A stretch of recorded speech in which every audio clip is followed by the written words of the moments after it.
الحمد لله الملك الجبار الواحد القهار، أشهد أن لا إله إلا الله وحده لا شريك له رب السماوات والأرض وما بينهما العزيز الغفار،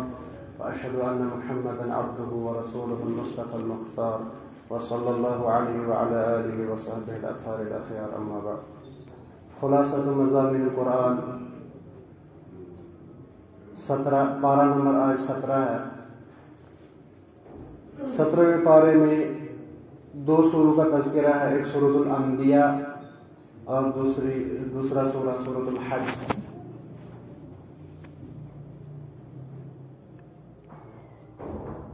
سورۃ الانبیاء کا جو بنیادی موضوع ہے اس میں مشرکین کو اس چیز کا جواب دیا گیا ہے کہ وہ نبوت کا انکار کرتے تھے اور رسول صلی اللہ علیہ وسلم کا مذاق اڑایا کرتے تھے، ٹھٹھا کرتے تھے. اور اسی طرح سے کچھ انبیاء کا، تقریباً 17 انبیاء کا اس میں تذکرہ ہے، مختصر طور پر ان کی زندگی کی طرف اشارہ ہے، ان کے واقعات کی طرف، اس لیے اس کا نام سورۃ الانبیاء پڑا. تو اللہ تعالیٰ نے اس سورہ کی شروعات ہی اس سے کی، اقترب للناس حسابهم وهم فی غفلۃ معرضون. لوگوں کا حساب قریب آ گیا، یعنی ان کے جو لوگ مذاق اڑا رہے ہیں رسول اللہ صلی اللہ علیہ وسلم کا، آپ کی زندگی کا، کہتے ہیں آپ کون سے نبی ہے، کون قیامت آئے گی، لیکن ان کو پتہ نہیں ہے کہ حساب جو ہے، قیامت جو ہے ان کے سروں کے اوپر سے ناچ رہی ہے، یا حساب ان کے قریب پہنچ گیا ہے لیکن وہ غفلت میں ہے. اس میں اللہ تعالیٰ نے میرے مشرکین کے جو تصورات تھے انبیاء کے متعلق، رسول علیہ السلام کے متعلق، کہتے تھے آپ کون سے رسول ہو، آپ تو ہماری طرح انسان ہو،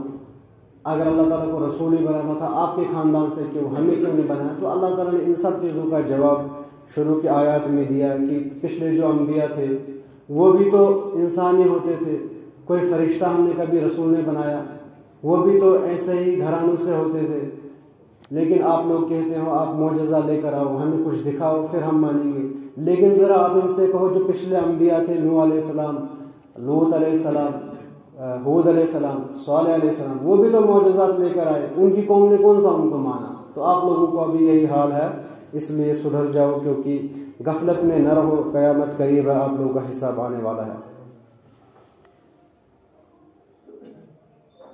اسی طرح سے اللہ تعالیٰ نے ان کو ایک اہم چیز کی طرف اشارہ دیا کہ وَلَقَدْ آتَيْنَاكُمْ كِتَابٌ فِيهَا ذِكْرُكُمْ. آپ لوگ کیوں جھگڑتے اس کتاب کے بارے میں، اس میں تو آپ ہی لوگوں کا تذکرہ ہے، آپ ہی لوگوں کے حالات ہیں، عرب کے، مکہ کے، انسانوں کے، آپ ہی لوگوں کے احکام مسائل ہیں. تو اس طرح سے اللہ تعالیٰ نے جو مکہ کے مشرکین تھے ان کو جواب دیا، کیونکہ یہ سورہ بھی مکہ میں ہی نازل ہوا تھا. اس کے بعد اللہ تعالیٰ نے اس میں کچھ پچھلے قوموں کا ذکر کیا کہ اللہ تعالیٰ نے ان کو کس طرح سے ہلاک کیا. وہ بھی یہی کہا کرتے تھے اپنے رسولوں سے، اور ان کو یہ یاد دلایا کہ وما خلقنا السماء والارض لاعبین، جو ہم نے پیدائش کی آسمان زمین کی، چاند ستارے، یہ کوئی کھیل تماشا نہیں ہے، بلکہ یہ سب یعنی انسانوں کو یہ دکھانے کے لیے، اللہ تعالیٰ کی قدرت اور اپنی نشانیاں دکھانے کے لیے، حق و باطل کو واضح کرنے کے لیے، حق کو غالب کرنے کے لیے یہ سب چیزیں بیان کی ہے. اسی طرح سے اللہ تعالیٰ نے ایک سادہ مثال سے توحید سمجھائی. توحید کے متعلق جب بھی اللہ تعالیٰ بات کرتے ہیں تو آسان الفاظ میں ہر کسی کو سمجھ میں آتا ہے. اللہ تعالیٰ نے مشرکین مکہ سے کہا لَوْ كَانَ فِيهِمَا آلِهَةٌ لَفَسَدَتَا، اگر آپ لوگ کرتے ہو نا دوسرے معبودوں کی عبادت، اور نصارہ بھی کہتے ہیں تین اللہ ہیں، اگر آپ سوچو اگر وہاں پر اللہ کے علاوہ اور کوئی معبود بھی ہوتا تو زمین و آسمان میں فساد مچتا. کیوں؟ کیونکہ ہر معبود چاہتا کہ میں ہی فیصلہ کروں، میرے ہی مطابق فیصلہ ہو. ایک معبود کہتا آج بارش، دوسرا کہتا نہیں آج دھوپ. ایک معبود کہتا اس کو غم، دوسرا کہتا نہیں اس کو خوشی. تو اللہ تعالیٰ نے یہ سمجھایا کہ یہ ممکن نہیں ہے کہ دو معبود ہو اور دو خدا ہو اور پھر زمین و آسمان اپنے یعنی اس پر برقرار رہے. اسی طرح سے اللہ تعالیٰ نے مشرکین کی اس بات کا رد کیا. وہ کہتے تھے فرشتے جو ہیں وہ اللہ تعالیٰ کی بیٹیاں ہیں. تو اللہ تعالیٰ نے ان کو بہت ہی برے طریقے سے رد کیا. پہلے تو ان کو یہ سمجھایا ذرا سوچنے کی بات یہ ہے، آپ لوگوں کے گھر میں بیٹی پیدا ہوتی ہے، آپ لوگوں کا منہ جو ہے وہ کالا ہو جاتا ہے اور آپ لوگ بیٹے پسند کرتے ہیں، لیکن اللہ تعالیٰ کے لیے بیٹیاں. ایک تو یہ کمزور بات ہے. دوسری بات، اللہ تعالیٰ نے تمام مخلوق کو پیدا کیا ہے، تمام اس کی یعنی عبدیت کے حساب سے پیدا کیا ہے. کوئی اس کا شریک، کوئی اس کا بیٹا، کوئی اس کا قریبی اس طرح سے نہیں ہے، بلکہ تمام بندے ہیں. البتہ بندوں میں درجے ہیں، کوئی خاص بندے ہیں، کوئی عام بندے ہیں. پھر اللہ تعالیٰ نے فرشتوں کی حالت ذکر کی کہ لا یشفعون الا لمن ارتضی وهم من خشیتہ مشفقون،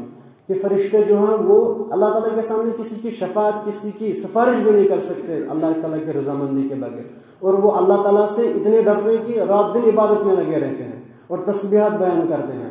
اور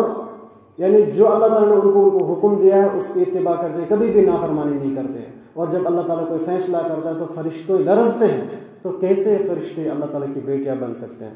اسی طرح سے اللہ تعالیٰ نے پھر اس سورے میں 6 دلائل ایسے ذکر کیے جن کے ذریعے سے اپنی توحید سمجھائی کہ میں اللہ ہوں، یعنی میں ہی عبادت کے لائق ہوں، باقی معبود تمام معبود باطل ہیں۔ ان میں سے ایک یعنی جسے ہم صحیح سے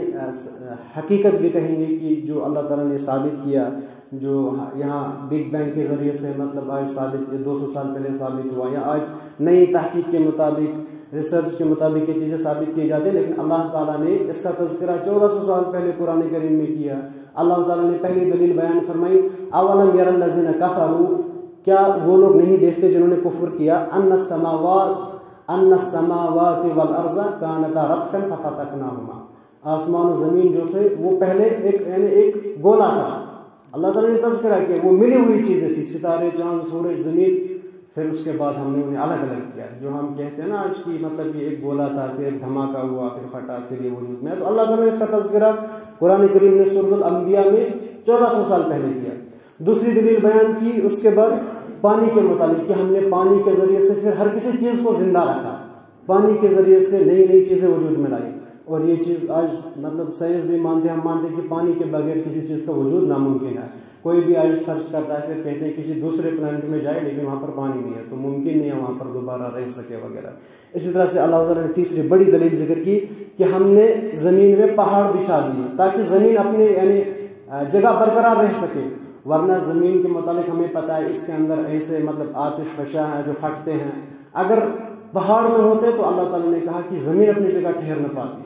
اس کا وہ وزن برقرار نہ رہتا، اور اسی طرح سے ہم نے اس میں پہاڑ بچھا دیے تاکہ یہ اپنی جگہ برقرار رہے۔ اسی طرح سے اللہ تعالیٰ نے چوتھی بڑی دلیل ذکر کی، وہ ہے کہ ہم نے زمین میں تمہارے لیے بڑے بڑے راستے بنا دیے، اگر یہ سارے پہاڑ ایک دوسرے کے ساتھ ملے ہوئے ہوتے تو ہم کس طرح سے ایک جگہ سے دوسری جگہ جاتے، کتنی مشکل بات تھی۔ تو اللہ تعالیٰ نے اسے بھی یعنی ایک دلیل ثابت کی اپنی قدرت کی، اور دوسری یہ بھی کہ انسانوں پر رحم و شفقت کی کہ ہم نے زمین میں پہاڑوں میں جگہ رکھی، راستے بنا دیے تاکہ تم سفر کر سکو۔ اسی طرح سے اللہ تعالیٰ نے ایک بڑی چیز یہ بھی ذکر کی کہ ہم نے آسمان کو تمہارے لیے چھت بنایا، اور آسمانوں میں یعنی ہر چیز اپنے اپنے آربٹ محورے میں کام کرتی ہے،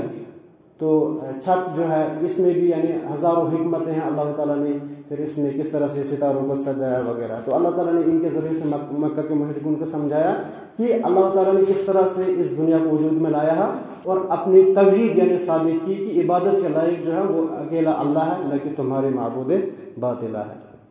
اس کے بعد مختصر طور پر اللہ تعالیٰ نے ابراہیم علیہ السلام کا قصہ ذکر کیا، اس کا تھوڑا تفصیل ذکر کیا کہ ابراہیم نے کس طرح سے توحید کی دعوت سے شروع کیا، باپ سے لڑائی کی، پھر باپ نے گھر سے نکالا، اس کے بعد بتوں کو توڑ دیا، جب لوگ کہیں نکلے عید کے دن یہاں سے ابراہیم علیہ السلام نے ان کے بت توڑ دیے، پھر بڑے بت کے گلے سے کلہاڑی لٹکا دی، جب وہ واپس آئے ابراہیم کو پکڑا، ابراہیم سے کہا آپ نے کیا، ابراہیم نے کہا نہیں اس سے پوچھو جو تمہارا بڑا ہے، پھر انہوں نے کہا یہ کیسے بات کر سکتا ہے، یہ انہوں نے خود کو ہی یعنی پھر مطلب افسوس کیا، یعنی کہتے کف افسوس ملا کہ ہم کن کی عبادت کر رہے ہیں جو ہمیں یہ بھی نہیں بتا سکتے کہ آپ کو کس نے مارا۔ وہ ابراہیم علیہ السلام ان کو وہاں پر بھی توحید سمجھا رہے تھے، پھر انہوں نے کس طرح سے یعنی ابراہیم علیہ السلام کو آگ میں داخل کیا، اور اللہ تعالیٰ نے آگ کو حکم دیا کہ یا نار کونی برداً و سلام علی ابراہیم، تو پھر وہ آگ اس کے لیے سلامتی اور ٹھنڈک بن گئی۔ یہاں پر ایک بڑا یعنی ایک اہم چیز جو مطلب ایک انسان کو سوچنی چاہیے کہ کسی بھی سبب میں، کسی بھی دوائی میں، کسی بھی چیز میں تب تک اثر نہیں ہے، یعنی انسان کی توحید ایسی ہونی چاہیے کہ انسان کا جو دل ہے نا وہ اللہ تعالیٰ کے ساتھ جڑا ہوا ہونا چاہیے، انسان یہ سمجھنا چاہیے کہ میری ایک بھی حرکت نہیں ہوتی الا کہ اس کے پیچھے اللہ تعالیٰ یعنی اسباب مہیا نہ کر دے، اللہ تعالیٰ اسے آسان نہ کر دے، ورنہ ہم سب کو پتہ ہے آگ کی صفت کیا ہے، آگ جلاتی ہے، کسی کی طاقت نہیں ہے کہ وہ آگ سے یہ صفت چھین لے پھر آگ نہ جلائے، آگ کی صفت ہے جلانا، لیکن ابراہیم علیہ السلام آگ میں گئے اور ابراہیم علیہ السلام نہ جلے، تو ہمیں معلوم ہوتا ہے کہ ہم کیوں کچھ بھی کر لیں، کسی دوائی میں، کسی انجیکشن میں، کسی میں کوئی اثر تب تک نہیں ہے جب تک اللہ تعالیٰ اس میں اثر نہ ڈالے. اسی لیے جب ہم دوائی بھی کھاتے ہیں ہمیں یہ بھروسہ نہیں ہونا چاہیے کہ یہ دوائی مجھے شفا دے گی، اس دوائی میں کچھ ہے، نہیں، اس میں اللہ تعالیٰ نے رکھا ہے تبھی مجھے شفا ہوا. تو یہ ہے توحید. انسان اسی توحید کے ساتھ زندہ رہے تو اللہ تعالیٰ کے ہاں وہ انسان کامیاب ہو. پھر اللہ تعالیٰ نے داؤد اور سلیمان علیہ السلام کے متعلق تذکرہ کیا کہ ان کا معجزہ کیا تھا. سلیمان علیہ السلام کے لیے ہم نے زمین میں جو بھی چیزیں تھیں انہی کے لیے انہیں مسخر کر دی تھی. کیسے چرند پرند جنات شیاطین وغیرہ جو بھی چیزیں تھیں وہ انہی کی اتباع کرتی تھی. اس کے بعد یونس اور زکریا علیہ السلام باقی انبیاء کا تذکرہ کیا. یہاں پر ایک اور علمی نقطہ ہے جو مختصر ذکر کرو. شام کو ایک شیخ محمد معاذ بحافہ صاحب اس کا تذکرہ کر رہے تھے کہ اللہ تعالیٰ نے سورۃ الانبیاء میں سورہ پہلے یونس علیہ السلام کا ذکر کیا پھر زکریا علیہ السلام کا ذکر کیا. تو ایک اہم بات یہاں پر یہ ہے غور کرنے کی، حالانکہ ہر آیت میں اس طرح کی باتیں ہو سکتی ہیں لیکن یہ میں بیان کر دوں ایک اہم ہے. یعنی اللہ تعالیٰ نے یونس علیہ السلام کے متعلق کہا کہ اس نے کہاں پر مچھلی کے پیٹ میں دعا کی اللہ تعالیٰ سے کہ لا الہ الا انت سبحانک انی کنت من الظالمین. اور وہی یونس علیہ السلام نے ذنون بھی جسے کہتے ہیں اس مچھلی کے پیٹ سے باہر آ جاتے ہیں. کوئی تصور بھی نہیں کر سکتا ہے کہ جو چیز مچھلی کا لقمہ بن گیا پیٹ میں چلا گیا اور کیا وہ دوبارہ زندہ واپس آئے گا. تو یہ کس قدرت کی بات ہے. تو اللہ تعالیٰ اس چیز کا تذکرہ کر رہے تھے. اب لوگوں کو مطلب اس سے سمجھ میں آ گیا کہ اللہ تعالیٰ کے لیے کوئی چیز مشکل نہیں ہے. اور پھر اس کے بعد جلدی ذکر کیا یا زکریا علیہ السلام کو جب اس نے دعا کی اے اللہ مجھے اولاد عطا کر. اور یہ بھی وضاحت کی میری بیوی پہلے سے ہی بانجھ ہے، یعنی کوئی بیٹا ہونے کی کوئی چانس ہی نہیں ہے، لیکن پھر بھی اللہ تعالیٰ نے انہیں بیٹے کی بشارت دی وہ یحییٰ علیہ السلام پہ. اب آسان ہو گئی چیز سمجھنا کہ اللہ تعالیٰ بانجھ عورت سے کیوں نہیں بیٹا پیدا کر سکتے اگر مچھلی کے پیٹ سے ایک یعنی آدمی کو دوبارہ زندہ نکال سکتے ہیں. تو اللہ تعالیٰ نے اس کے ذریعے سے بھی یعنی اپنی حقیقت اپنی جو قدرت کا اظہار کیا. اسی طرح سے ہر کسی آیت میں اللہ تعالیٰ کی، اسی لیے ہم کہتے ہیں مختصر طور پر فی کل شیء لہ آیہ، ہر کسی چیز میں اللہ تعالیٰ کی نشانی ہے تدل علی انہ واحد، اور وہ یہ ظاہر کرتی ہے کہ اللہ ایک ہے، اللہ تعالیٰ ایک ہے. اس کے بعد مختصر طور پر سورۃ الحج کی شروعات ہوتی ہے. سورۃ الحج بھی آخری جو یعنی کچھ آیتیں مکہ میں نازل ہوئی تھی اور زیادہ تر اس کا جو حصہ ہے وہ مدینہ میں یعنی ہجرت کے بعد نازل ہوا. اس میں بھی اللہ تعالیٰ نے مسلمانوں کو جہاد دفاع کا حکم دیا کہ اگر آپ کو کفار آپ پر ظلم کر رہے ہیں، ابھی تک کتنا ٹائم ہو گیا، ہجرت بھی ہو گئی، یہاں تک مسلمانوں کو اجازت نہیں تھی لڑنے کی، بالکل بھی نہیں. صبر کرو، اعراض کرو، برداشت کرو، ہجرت کرو. اب اللہ تعالیٰ نے اجازت دے دی کہ چلو آپ پر ظلم ہوا ہے، اب ان لوگوں پر اجازت دی جاتی ہے ان کو وہ اپنے یعنی ظلم پر لڑ سکتے ہیں. اسی طرح سے پھر اس کے یعنی مرحلے ذکر کیے گئے. اللہ تعالیٰ نے اس سورہ کی شروعات کی یا ایھا الناس اتقوا ربکم ان زلزلۃ الساعۃ شیء عظیم. اے لوگوں اللہ سے ڈر جاؤ. یعنی مکہ کے مشرکین کو، باقی کو بھی اور ہمیں بھی، ہر کسی کو قیامت تک آنے والے کے لیے اللہ سے ڈرو، غافل نہ بن جاؤ، کیونکہ جو قیامت کا زلزلہ بہت ہی بڑا ہے. پھر اللہ تعالیٰ نے 2 صفتیں بیان کی. جس دن ہر کوئی یعنی حاملہ جو ہوگی اپنے بچے کو بھول جائے گی اور ہر کوئی مدہوش ہو جائے گا، ایسا لگے گا وہ شرابی ہے، جبکہ کوئی بھی شرابی نہیں ہوگا بلکہ وہ ڈر کی مانند یعنی اپنے ہوش کھو بیٹھا ہوگا. اسی طرح سے اللہ تعالیٰ نے پھر یہ خطاب کیا کہ مکہ کے مشرکین کو یا ہر کسی کو جو ایمان نہیں لاتا کہ ہم نے آپ کو کتنے مراحل سے گزارا ہے. اللہ تعالیٰ نے پھر اس مرحلے کا تذکرہ کیا کہ یعنی ہم نے انا خلقنا الانسان من تراب ثم من نطفۃ، ہم نے انسان کو مٹی سے پیدا کیا اور پھر ایک نطفے سے پیدا کیا. مٹی اور نطفے میں کیا تعلق ہے؟ یعنی ہمیں پتا کہ ایک انسان ایک گاڑے اور گندے خون سے پیدا کیا گیا ہے، لیکن یعنی منی سے پیدا کیا ہے. منی جو ہے وہ خون سے بنتی ہے اور خون غذا سے بنتا ہے اور غذا مٹی سے بنتی ہے. تو اس طرح سے ان دو کا اللہ تعالیٰ نے ربط دیا اور پھر یہ بیان فرمایا کہ انسان پہلے کس طرح سے 40 دن تک پیٹ میں یعنی ایک نطفہ ہوتا ہے، پھر مضغہ بنتا ہے، پھر علقہ بنتا ہے، پھر 40 دنوں کے بعد پھر اللہ تعالیٰ نے یہ تذکرہ کیا، پھر وہ اصلی شکل میں آتا ہے، پھر دنیا میں آتا ہے، ایک بچپنے کی حالت میں ہوتا ہے، پھر تھوڑا جوان ہوتا ہے اور پھر ارذل العمر پہنچتا ہے، یعنی بڑھاپے کی اس عمر میں پہنچتا ہے، وہی حرکتیں کرنے لگ جاتا ہے جو بچوں کی حرکتیں ہوتی ہیں، اور اس کے بعد پھر وہ مر جاتا ہے اور قبر میں دفن کیا جاتا ہے. پھر اللہ تعالیٰ نے کہا ہم نے اتنے مراحل سے کہ انسان کو لایا وہاں سے ماں کے پیٹ سے قبر تک، کیا ہم اسے دوبارہ زندہ نہیں کر سکتے؟ تو اللہ تعالیٰ یہ خطاب کر رہے تھے مکہ کے مشرکین سے جو قیامت کو نہیں مانتے تھے. اسی طرح سے اللہ تعالیٰ نے پھر کہا کچھ لوگ ایسے ہیں من یعبد اللہ علی حرف، جو تبھی اللہ تعالیٰ کی عبادت کرتے ہیں جب انہیں کچھ اللہ کی طرف سے اچھائی حاصل ہوتی ہے، وہ اللہ کی عبادت کرتے ہیں. جب انہیں مصیبت آتی ہے پھر اللہ تعالیٰ کی عبادتوں کو چھوڑ دیتے ہیں. ان کو بھی اللہ تعالیٰ نے یعنی باخبر کیا، اور اس کے بعد کچھ جو ادیان ہیں یہود نصارہ مجوس وغیرہ ان سب کا تذکرہ کیا، پھر اسلام کا، اور پھر کہا اسلام ہی غالب ہونے والا اور یہی سچا دین ہے اور یہی حقیقت ہے، اسی کے مطابق قیامت کے دن فیصلہ ہوگا۔ اور آخری چیز اس میں تذکرہ کی وہ ابراہیم، یعنی ابراہیم علیہ السلام نے بیت اللہ کا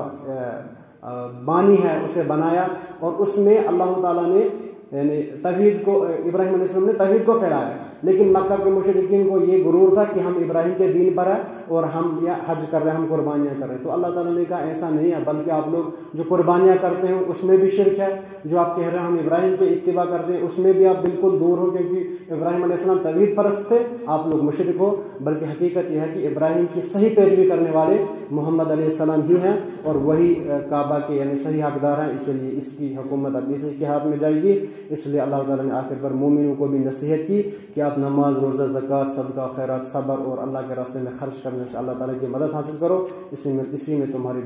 بھلائی ہے۔ یہ آج کے پارے کا مختصر سا خلاصہ تھا۔ اللہ تعالیٰ قرآن کریم سمجھنے اور اس پر عمل کرنے کی توفیق دے۔ سبحانک اللہم و بحمدک، نشہد ان لا الہ الا انت، نستغفرک و نتوب الیک۔